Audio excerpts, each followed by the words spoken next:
Welcome sa vlog ko na naman. Ayan, nakapagtanom na kita, kipinya. Ayan, yung aking mga binabakod-bakudan digdio, tinaranuman ko kipinya. Habang nag-aalat ako sa pag-ugbongkan sa kuyang inahin. Ayan, para di naman masayang ang oras ta habang yaong kita digdi. Ayan.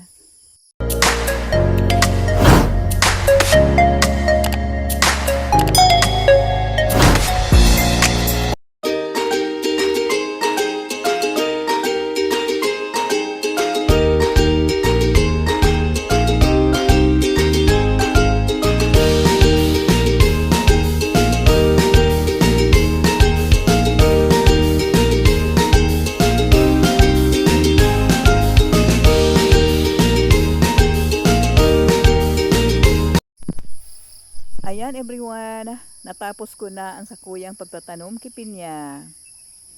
Ayan. Magayunon pag-ilingon, pagparantayon ang pagkatanom kan mga pinya. Ayan. Ayan, eksaktong pagkatapos ko kang pagtanom kang mga pinya, iyo man si pag-aprita ka ini o nga pagluwas ka ini mga piglets. Ayan. Eksaktong alas 12 na tapos ang pangangaki kang sa tuyang inahin na to. Ang aking naging ugbon niya ay 10 nagadanyong saro. Ayan, mga maliksihon man sinda at saka mga healthy man. Kaya thank you Lord sa blessings. Napakalaking blessings naman ito.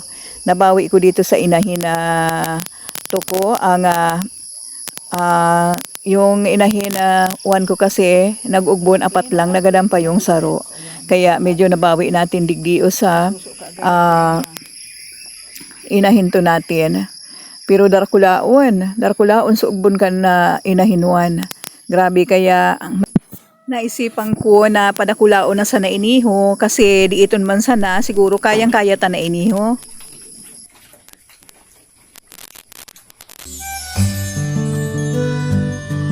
Thank you for watching everyone.